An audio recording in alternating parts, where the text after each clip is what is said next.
पिछले क्लास में मैंने आप लोगों को टेंस के बारे में बताया था, उसका काइंड्स बताया था। आज काइंड्स का जो भी काइंड्स है सबका मैं स्ट्रक्चर आपको बताने जा रहा हूं। टेंस टेंस का जो फर्स्ट भाग था हमारा प्रेजेंट टेंस। प्रेजेंट टेंस का फर्स्ट भाग हमारा हुआ simple present tense.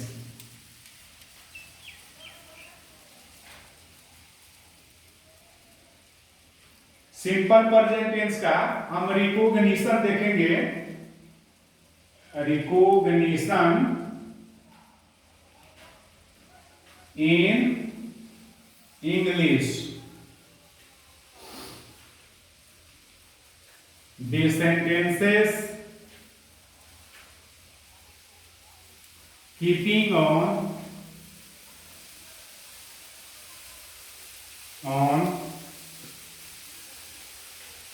V1, V5, do, does,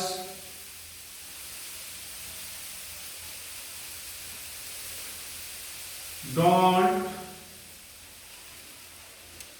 doesn't, etc. is in SPT यानी सिंपल प्रेजेंट टेंस। उदाहरण के तौर पे हम इसको देखते हैं कि आई रीड ए बुक। यहां देखेंगे कि ये हमारा सिंपल प्रेजेंट टेंस का है, इसलिए कि ये वर्ब 1 में दिया है। वर्ब का फर्स्ट फॉर्म है रीड। फिर नेक्स्ट उदाहरण, ही रीड्स ए बुक। यहां देखेंगे जो ये वर्ब का फिफ्थ फॉर्म है यानी रीड्स। ये हमारा दोनों जो सेंटेंस हुआ सिंपल प्रेजेंट टेंस का हुआ। पहचान के तौर पर हिंदी में हम लिखेंगे पहचान। जिस हिंदी वाक्य के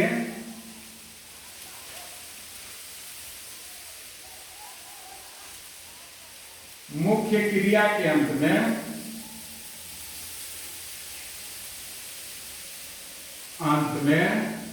ता है, टी है, ते है, etc से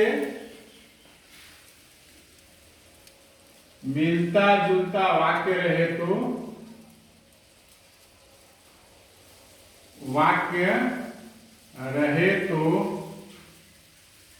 वह सिंपल प्रेजेंट टेंस में होता है या इसे समझा जाता है। उदाहरण के तौर पर हम देखेंगे, जैसे वह पढ़ती है।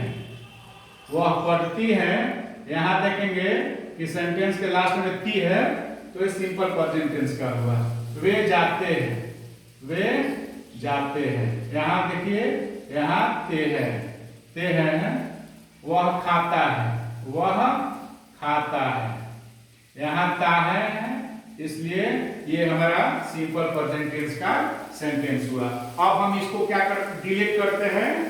फिर डिलीट करने के बाद अब इसका स्ट्रक्चर हम देखेंगे कि अगर हिंदी में वाक्य दिया हुआ हो और उसका इंग्लिश में ट्रांसलेशन बनाना हो तो हम कैसे बनाएंगे।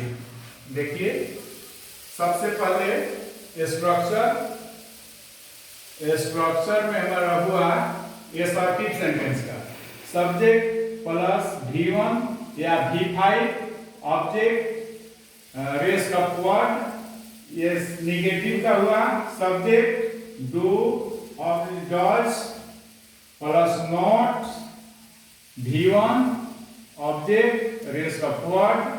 थर्ड हुआ यानी कि क्वेश्चन या इंट्रोगेटिव का डू या does plus subject plus V1 plus object rest of word sign of interrogation.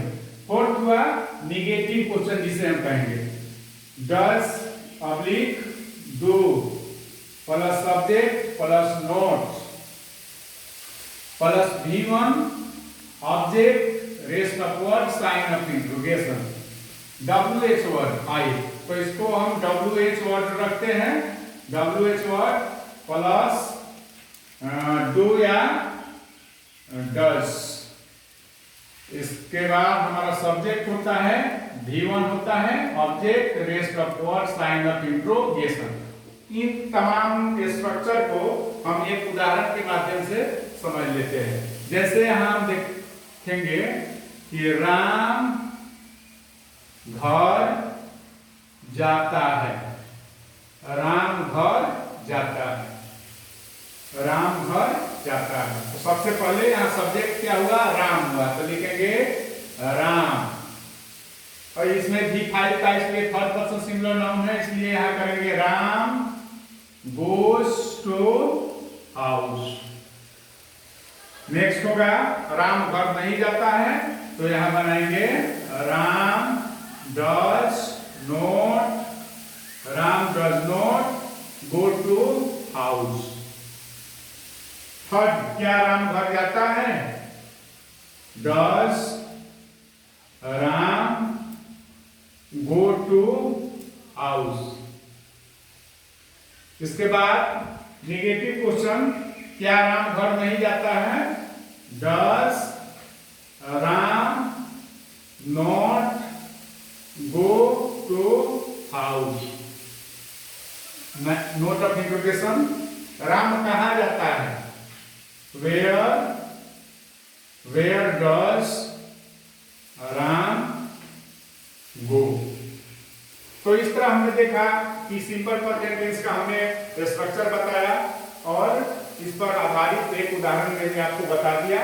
इस स्ट्रक्चर के माध्यम से आप बहुत सारे हिंदी में जो दिया हुआ रहेगा सेंटेंस, उसको आप इंग्लिश में ट्रांसलेट कर सकते हैं।